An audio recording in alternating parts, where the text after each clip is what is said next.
নমস্কার, আমি পাপিয়া। আশা করি সবাই ভালো আছেন। আমার দীর্ঘ আকাঙ্ক্ষিত দিন হচ্ছে বৃহস্পতিবার, কারণ বৃহস্পতিবারে আমাদের সম্পূর্ণ নিরামিষ থাকে। আর এই নিরামিষ দিনে না বেশ ভালো ভালো খাবার রান্না হয়ে যায়। তেমনই আজকে হয়েছিল মানকচু দিয়ে মুগ ডাল, এটা আমি প্রথমবার বানালাম। বেশ কয়েক রকমের সবজি আর পুঁই শাক দিয়ে ঘ্যাট, ঝাল ঝাল করে আলু মাখা, পাঁপড়, এক ফালি লেবু। আর কি চাই? এরকম নিরামিষ হলে তো রোজ রোজ খাওয়া যায়। সবাই বলে নিরামিষে খরচা কম, আমার তো মনে হয় নিরামিষেই খরচাটা বেশি।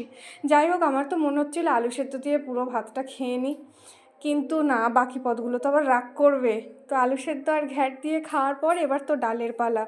প্রথমবার বানিয়েছি, খাবো প্রথমবার। কেমন হয়েছে, কেমন খেতে লাগবে সেটা জানার জন্য খুবই এক্সাইটেড ছিলাম। তো মেখে খেয়ে দেখলাম একটুও গলা চুলকায় না, যেমন বলেছিল সবজিওয়ালা ভাইটা ঠিক তেমনই কচুটা। আর মুখে পুড়ে নিলাম পাঁপড়। আর লেবুর রসটা দিতে ভুলে গেছিলাম, এখন লেবুর রসটা চিপে বাকি সব ভাতটা মেখে গোগ্রাসে খেয়ে ফেললাম দুপুরের খাবার। আর শেষ পাতে আমার হাতের তৈরি আচার। উফ, এটা না হলে ঠিক দুপুরটা জমেই না।